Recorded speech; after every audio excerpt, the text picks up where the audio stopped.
La bienvenida al doctor Antonio Cubes, ex prefecto de la provincia de Pastaza. Doctor, buenos días, bienvenido a la radio. Muy buenos días, muchas gracias por la invitación y por permitirme, pues a través de lo que yo pueda aportar a la ciudadanía de Pastaza, en lo que ustedes requieran, de lo que tengo conocimiento y puedo yo señalar y puntualizar dentro de este medio. Quisiera tomarme solo un momento, porque creo que es necesario, y dada la familiaridad que tiene esta radio con alguien que creo que muchos ciudadanos del país tuvo una relevancia y una importancia, que es el fallecimiento, el asesinato de Fernando Villavicencio. Yo quiero expresar mi sentimiento, sobre todo de condolencia y de molestia que tengo por ese asesinato tan infame. Creo que es una pérdida enorme para el país, un ciudadano con tanta verticalidad, frontalidad en la denuncia, con tanta, yo diría, una memoria extraordinaria, porque tenía él en su chip una información impresionante de todas estas barbaridades que han venido ocurriendo en el país en cuanto a negociados, en cuanto a los mal manejos de los fondos y recursos del país, del tema petrolero. Yo creo que se ha callado una voz realmente valiosísima del país, y eso hay que resaltar y hay que señalar y puntualizar que el Ecuador debe exigir transparencia y debe exigir que los culpables de este asesinato salgan a la luz. Ese es lo que yo quería expresar inicialmente, por la familiaridad que tienen en la radio con el señor pues ya finado Fernando Villavicencio. Y con eso pues ahora sí estoy a las órdenes. Muchas gracias, doctor, por ese mensaje. Vamos a compartir este diálogo con nuestro compañero Pepe Checa. Así es, bienvenido al ex prefecto de la provincia de Pastaza, Antonio Cubes. Y este diálogo es en torno precisamente a la experiencia que usted tiene como ex prefecto de nuestra provincia. Se han cumplido los primeros 100 días de administración de quien está al frente del gobierno provincial. Se ha hecho un informe de esos 100 primeros días. Quisiéramos auscultar precisamente del criterio de un ex prefecto. ¿Cómo ha visto usted el desarrollo del gobierno provincial en estos primeros 100 días de gestión? Bueno, muchas gracias por esa pregunta y por la referencia que se me hace en cuanto a la experiencia que tengo como administrador provincial. En realidad, yo diría que en 100 días a veces es muy corto como para poder elevar ya un diagnóstico de los conflictos y problemas que se tiene administrativamente en una institución tan grande como el gobierno provincial. Hay temas que en el camino, muchas veces en campaña y pretendiendo llegar a un puesto, no se tiene pleno conocimiento de la realidad interna de cada institución. Y cuando ya uno llega a ocupar el puesto, a sentarse en ese lugar, es cuando se desayuna de ciertos temas que nunca estuvieron en conocimiento durante una campaña, o tampoco se les dio a conocer a ningún ciudadano y se reservaron ese tipo de información. Cuando se llega, en cambio, uno va desglosando todo esto y se va dando cuenta de que tiene que empezar iniciando por un tema presupuestario. O sea, tiene que revisarse el presupuesto del principio al final, y tomando en consideración que en este cambio que existe administrativamente, uno se encuentra con la primera cadena, que es un presupuesto prorrogado. Esto significa que tengo que estar sujeto a lo que ya se estableció para el desarrollo de todo el año fiscal y de inversión del año 2023, hablando del caso actual, ¿cierto? Quiere decir que puedo hacer ciertos cambios hasta el mes de julio, en donde la ley me permite que yo pueda hacer reformas presupuestarias, y para eso ya tengo que tener claro a dónde voy a aplicar, qué voy a reformar, qué obra no vamos a hacer, qué obra sí se va a hacer. Yo creo que en ese aspecto parece que ahí ha habido un poquito de anticipación en algunos temas. Estuve leyendo algunos comentarios y ciertos asuntos que me parecieron bastante extraños. Se habla de que se ha recuperado, se ha logrado financiar $20 millones, que se han invertido en carreteras, que se han invertido en maquinaria, en poder recuperar la maquinaria y todo lo demás. Bueno, yo creo que cuando se presentan proyectos para la elaboración de estos proyectos, obviamente, muchos de ellos ya están dentro del paquete que se recibe de proyectos ya elaborados y listos para ejecución, que se tiene como una reserva dentro de la institución. Usted va a encontrar que cada institución tiene determinados proyectos. Hace poco se hablaba del mercado mariscal aquí en Puyo, que es un proyecto que viene ya trabajándose desde hace tiempo atrás. Entonces son proyectos que ya están encajonados, que uno llega y dice, ahí este proyecto, ok, vamos a ponerle énfasis en esto. Pero estos proyectos están dentro del presupuesto. No dentro del presupuesto, están como una bandeja que debe ser atendida en un momento oportuno cuando existan los recursos.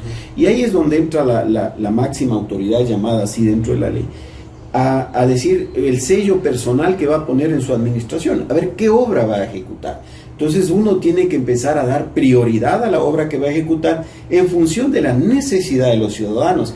Y ahí es donde viene la participación ciudadana, ¿no es cierto? Cuando uno va y le consulta y le dice, a ver, nosotros tenemos un presupuesto de $20 millones, el mismo que se desglosa así, está el 30% para gasto corriente y el 70% para gasto de inversión. Pero este gasto de inversión también ya se lo divide en lo que va para cada componente del gobierno provincial, es decir, para desarrollo sustentable tanto, para obras públicas tanto, para el área social tanto, entonces uno va distribuyendo ese presupuesto de manera general y de ahí viene la puntualización en cada área y en cada lugar. Esa especificación de la inversión de recursos es en función de lo que va quedando y de los componentes que se va actuando. Entonces se va al ciudadano y se dice, miren, en el tema de obra pública tenemos tanto para invertir. Por decirle algo, dentro del ámbito de los 20 millones que se tiene, se ha programado invertir 6. Esos 6 millones vamos a dividir para las parroquias, para los cantones, en tantos rubros. ¿Qué necesidad es la que tiene cada cantón? Por ejemplo, en la administración de Antonio Cubes se decidió priorizar en el cantón Santa Clara el puente sobre el río Amazo. Entonces, los ciudadanos dijeron, no, el puente, nosotros lo que queremos es el puente sobre el río Amazo. ¿Qué hizo el gobierno provincial? Puntualizó la obra y financió la obra y construcción del puente sobre el río Santa Clara. Una obra que obviamente costó $5 millones solo en la administración de Antonio Cubes. Aparte de eso, los $2,5 millones que ya había invertido el gobierno provincial en la administración del señor Guevara. ¿Por qué? Porque se tuvo que prácticamente rehacer, es decir, bajo ya lo que estaba hecho, se tuvo que recuperar las vigas que se torcieron, se tuvo que hacer un diseño nuevo, o sea, fue una inversión realmente excesiva, pero cubierta bajo los parámetros que la ley a nosotros nos permitía en ese momento y bajo la plena vigilancia de la Contraloría General del Estado. Ahora también ahí dentro de eso hay que ver que hay proyectos que entran a ser financiados con recursos propios del gobierno provincial y hay otros proyectos que requieren el conseguir recursos en entidades estatales. Indudable que sí. Recuerde usted que ahí es donde entra el juego político, que es fundamental, ¿no es cierto? Y yo, por ejemplo, dentro de la administración actual no veo una orientación política. Yo no escucho de pronto un respaldo a un candidato, otro candidato. Me parece que es una manera prudente de manejarse inicialmente, ¿no es cierto? O sea, yo no me hago ni del uno ni del otro, porque el que va a llegar a gobernar, ahí es donde yo voy a tener ahí como que más se empeña en lo local, ¿no? Porque, por ejemplo, si la actual prefectura no lo hizo tan abiertamente, pero sí tienen ahí al asambleísta, a quien auspiciaron. Sí, indudablemente, y eso es conveniente, tener un asambleísta siempre y cuando se alinee a los pensamientos de la primera autoridad, en este caso al prefecto. Si no, pues igual la independencia de cada individuo dentro de cada función también es una materia que uno no puede tener como una garantía que va a actuar dentro de los parámetros que se requieren, pero indudablemente que sí es un puntal beneficia y aún más para la provincia, para la prefectura o para la tienda política. Y yo creo que si le beneficia a la prefectura, le beneficia a la tienda política y a la provincia. ¿Por qué? Si se hace un buen juego político, porque tenemos experiencia de ciertos asambleístas que en definitiva lo que han buscado es quizá ubicar el manejo de la forma bien provincia. a su gente tomándose la provincia. Y de hecho eso va a pasar. Vea, yo le puedo ya decir una mirada al futuro en ese aspecto, de lo que yo veo con la experiencia que hemos vivido en la provincia. Va a pasar de que aquí obviamente va a venir la administración de la provincia en manos de un asambleísta. No necesariamente el que haya promovido el señor prefecto. Yo creo que más bien va en manos del otro asambleísta, por la habilidad que tiene, por cómo se ha movido políticamente durante toda su vida. Entonces, eso significa que él sabe bien cómo tiene que ir a bailar dentro de la asamblea. Esto significa que dada la situación que ya se ve en el país, dadas las elecciones, la mayoría parlamentaria va a ser un eje fundamental para cualquiera de los gobernantes, ¿no es cierto? Y esta mayoría va a moverse en función de intereses.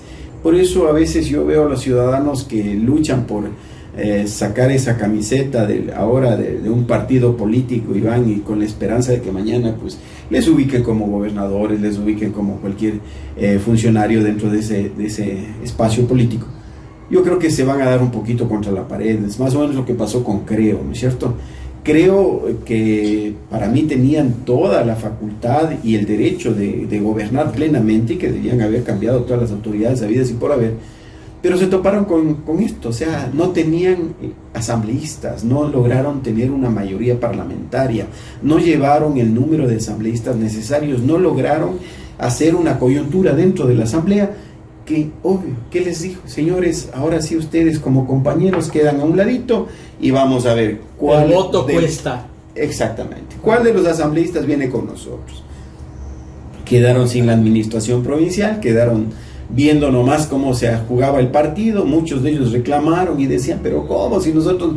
Señores, esa es la realidad política del que tiene el manejo de la gobernabilidad en el país. Si el presidente de la República requiere tener una mayoría parlamentaria o quiere o debe llegar a acuerdos dentro del Parlamento, tiene que negociar ¿con quién? Con los asambleístas. No puede negociar con nadie más. Algo que va a suceder ahora. Vamos camino aquello, doctor. No, ya eso viene ya.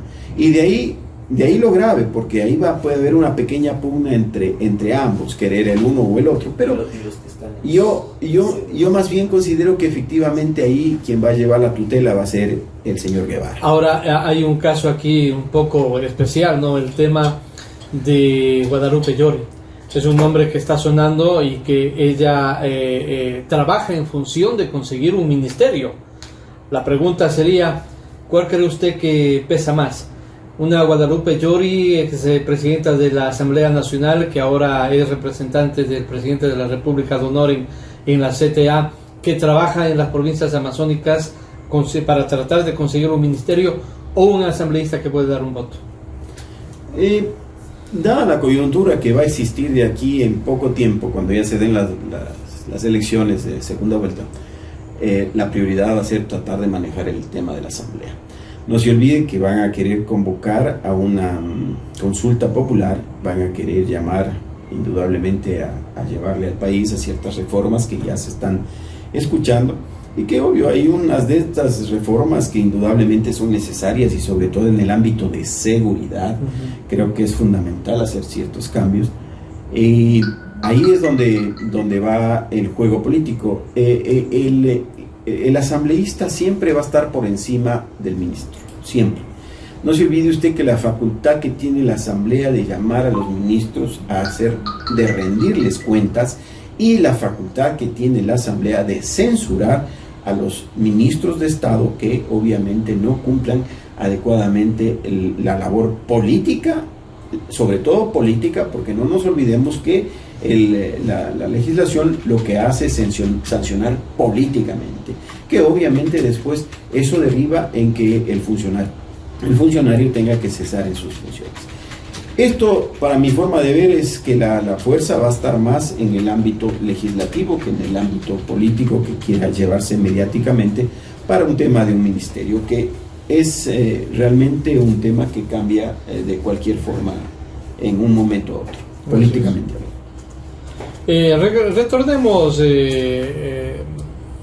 a lo que es el ámbito local. Ya. Retornemos al asunto de lo que de los 100 está días. pasando del gobierno provincial, ¿no es cierto? El tema vial es preponderante, fundamental en el desarrollo de la provincia. En este sentido, Pastaza aún requiere mucho trabajo en el ámbito vial. Sí, indudablemente que sí. Yo creo que ahí, y ahora sí voy a hacer una precisión que creo que hay que acogerla como debe ser. Cuando nosotros nos sentamos dentro de una administración pública, tenemos que estar claros que vamos a ser el objeto de toda crítica. Críticas buenas, críticas malas, críticas constructivas y otras destructivas. Entonces ahí hay que saber identificar. Yo veo que ahora existe en las redes sociales una realmente, como decir, se han encapsulado, hay una especie de nube, una especie de un globo que están ahí todos metiditos como una cápsula, y el gobierno provincial ha manejado este tema de las redes de una manera, yo diría, adecuada, pero también que conlleva a algo que yo escuché al señor Granda desde hace mucho tiempo atrás, que no iba a ser como el resto de políticos, es decir, vamos a cambiar la forma de hacer política. Ahora yo veo que en las redes sociales hacen un comentario, mandan un comentario de algo que está haciendo el señor Granda, y sale una cantidad de comentarios: siga adelante, mi apoyo, y esto, lo otro. Me parece que estoy leyendo lo mismo que leía del señor ex prefecto. Cuando era prefecto lanzaba la cantidad de gente que siga adelante, y aquel que opinaba diferente. Decían también, mañana va el señor autoridad a tal radio. Todos ahí expresen el respaldo a la gestión. Ya, y se ve, y es exactamente lo mismo.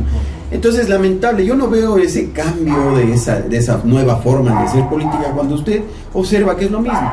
Y lo grave de todo esto es que cuando ahí dentro de todos esos comentarios hay una crítica constructiva, todos estos, yo diría, especie de esbirros y gente que solo lo único que hace es echar flores, le atacan como que si hubiera dicho un pecado, cuando realmente no es así. Yo creo que hay que entender clarísimo. Por eso les decía, hay críticas constructivas y destructivas, ¿no es cierto? Hay críticas que ayudan a ver la realidad, y que es a donde hay que caminar. Yo siempre he dicho, el mejor de mis amigos es el que a mí me dice la realidad, lo que yo estoy haciendo mal. Claro. El mejor de mis amigos es el que me dice, sigue nomás, sigue. O sea, yo voy caminando a un precipicio y el que se considera... Le da la palmadita en la espalda. Claro, y sigue empujándome y me dice, ya cuando estás al filo, páguenle el último empujón. Eso es de tener mucho cuidado en la administración, y yo estoy viendo que eso lamentablemente está sucediendo en el gobierno provincial. No se ve un cambio en ese tema. Hace poco leí un comentario que había hecho uno de estos medios de las redes sociales, me parece que es el Yucaso, que hace una apreciación, inclusive un calificativo a la viceprefecta, poniendo como que es la primera, la única, lo que... Yo creo que no es así. O sea, hay ciertos temas que se están manejando de manera muy ligera. Hablan de la inversión, de kilómetros y kilómetros de vías, pero al mismo tiempo en las redes sociales se aprecia ciudadanos comunes de los transportistas que empiezan a filmar áreas donde no pueden ya ni transitar, áreas donde las vías están colapsando. ¿Dónde está el tema de lo que es el mantenimiento vial? No solamente se trata de tratar de impulsar obra nueva, sino de mantener. Miren, en el Ecuador en general no existe una cultura de mantenimiento. Ninguna de las instituciones del Estado se preocupa en hacer una inversión seria en mantener. Y por eso es que después vemos los grandes colapsos de todo. Se caen los puentes, hay problemas, no tenemos esa cultura. Hace poco el ministerio, hace algún tiempo atrás veo que viene haciendo mantenimiento en el sector vial, limpiando cunetas y todo. Pero esa cultura hay que trasladarla también a los gobiernos seccionales. Y yo creo que eso es fundamental. Por ahí hay que iniciar poniendo un rubro importante en el tema de mantenimiento vial, que no se ve. Yo considero que hay temas que tienen que ir corrigiendo. Se habla, por ejemplo, de que la maquinaria y equipos del gobierno provincial estuvieron ya destruidos, no funcionando, y que ahora están funcionando.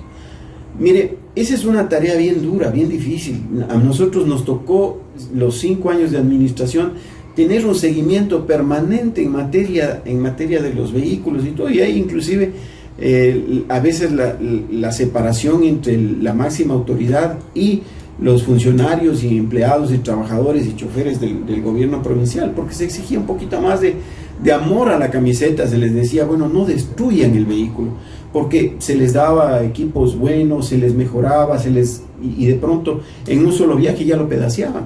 Entonces se les decía, no, pues aquí hay que cuidar la herramienta de trabajo, hay que estar pendientes de eso. Cuando hay el buen ánimo del trabajador y está de acuerdo en que esto tiene que caminar, o asimismo se le dice, a ver señor, usted me destruye, usted paga.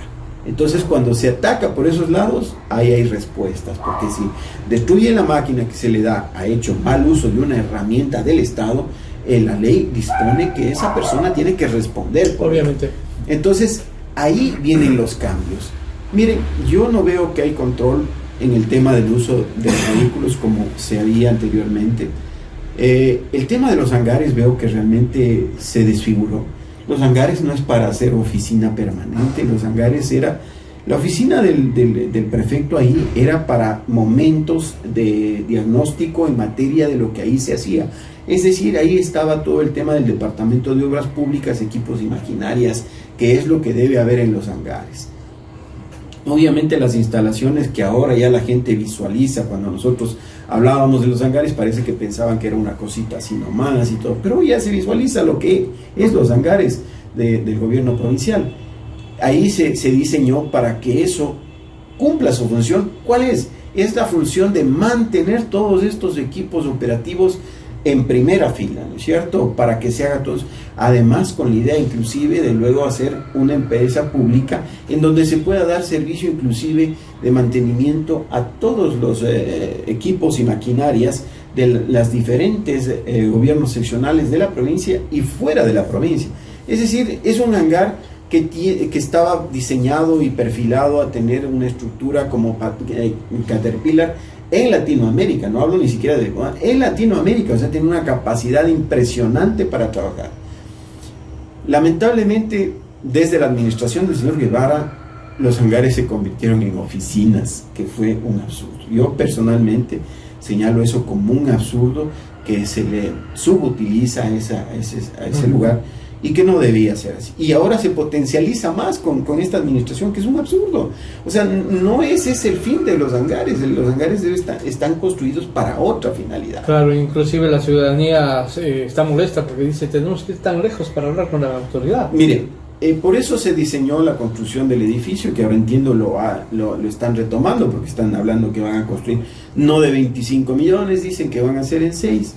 Bueno, yo siempre me reservo eso, está bien, hagan como ahora le corresponde a cada administrador. Yo, por ejemplo, consideraba de que Puyo tiene que tener ya una diferencia en materia de lo que es una ciudad, y para eso hay que hacer una inversión. Nosotros decíamos y sosteníamos, en Puyo no hay un teatro, no hay un lugar donde la gente pueda hacer ese tipo de expresión artística, no hay. Pues ese edificio contaba con un teatro. Tenía áreas para estacionamientos internos. Todos los departamentos del gobierno provincial se unían a ese edificio, o sea, centralizábamos todos los departamentos, incluido el patronato, que tenía un área específica. Entonces, en metraje de construcción daba ese valor. O sea, ese valor no es que se daba porque le poníamos un detalle de lujo, porque tenían perillas de oro. No. El valor era por metro de construcción. Pero le ofrecíamos a la ciudad una plaza temática, un teatro, le ofrecíamos una mejora en toda la fisonomía. ¿Construir dónde, doctor? Donde estaban los hangares anteriores. Se hizo desde el estudio de suelo, estudio sísmico y sus estudios de ingeniería. Todas las ingenierías están hechas, el diseño arquitectónico, es decir, está todo. Si ellos quisieran, mañana empiezan a construir, pero ahora lo van a reformar. Y yo ahí siempre me hago una pregunta, y la gente dice, bueno, es que eso costó $400,000. Sí, señor, el estudio costó $400,000. Pero vayan, hagan un estudio tan profundo de todo lo que ahí se hizo para garantizar una construcción de esa naturaleza. Va a costar eso. En cualquier parte que le hagan en el mundo, va a costar eso. Entonces, ahora cogen eso y lo desechan. tema que para mí muy curioso y que la Contraloría en algún momento puede observar, porque van a decir, a ver, pero si ya hubo esto, ¿por qué lo están...? Y tiene que gastar nuevamente para hacer otro tipo de estudio. Entiendo que debe ser así. Claro, hacer otro proyecto. Entiendo que debe ser así. Ahora, eso, por ejemplo, yo siempre creo que ahí sí hay que abrir un debate, ¿no? Se abrió el debate conmigo, se abrió, la gente decía, no, es que mucho... Bueno, yo siempre he respetado los criterios de todos y considero que es necesario que Puyo vaya teniendo ya otra imagen. Miren ustedes, el cambio que se dio con los hangares es un cambio que ya hoy siente la ciudadanía. Ya no es el colapso que había permanentemente en la Monseñor Alberto Zambrano, ya no existe el rango de peligro que existía al movilizar ese tipo de maquinarias ya desde el centro de la ciudad. Ya ustedes verán que aquí en el centro de Puyo ya no se ven equipos del gobierno provincial andando, ya no se ven volquetas, ya no se ven, a menos que sea paso obligatorio por la Monseñor Alberto Zambrano, pero ya equipo pesado muy difícil que se vea transitando acá. Entonces se dio un cambio radical, pero esos cambios, vuelvo y repito, se hacen con planificación, con estudios, no improvisadamente, que es otro de los temas que yo veo en estos 100 días. Está improvisando el prefecto actual. Exactamente, se está improvisando. ¿Está cometiendo errores? Yo diría inicialmente sí, porque hay que bajarle un poquito la ilusión.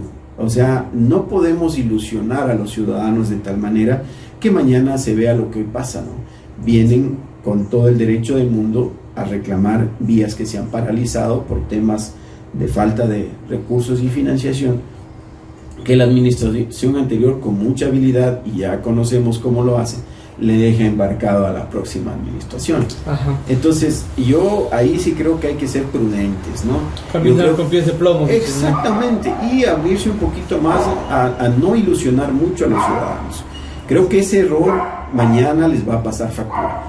Eso es lo que yo puedo apreciar dentro de estos 100 días. Yo creo que hay que darle la oportunidad al administrador a ver qué pasa en lo que no viene. hemos estado, doctor, en la crítica, pero sería conveniente que escuche algunas sugerencias, algunas recomendaciones. Sí, sobre todo de quien tiene experiencia, ¿no? Porque en definitiva todos estamos a que la ciudad, la provincia crezca y se desarrolle, pero también hay que escuchar a los demás. Por supuesto, No y esa palabra como siempre, el tiempo es el peor enemigo en los programas en vivo. Nos hemos pasado ya unos minutitos del programa de deportes, nos queda en el tintero muchas preguntas y ojalá Dios mediante podamos volverlo a tener aquí en los estudios de Nina Radio para conversar, porque se nos queda temas como el de la producción, que históricamente han pasado muchas administraciones, y no porque no han hecho o no han querido hacer, pero sí le están debiendo a la provincia en la parte productiva. Mira, ¿no es cierto? ahí hagan un paréntesis muy especial. Por ejemplo, la panelera de Teniente Hugo Ortiz,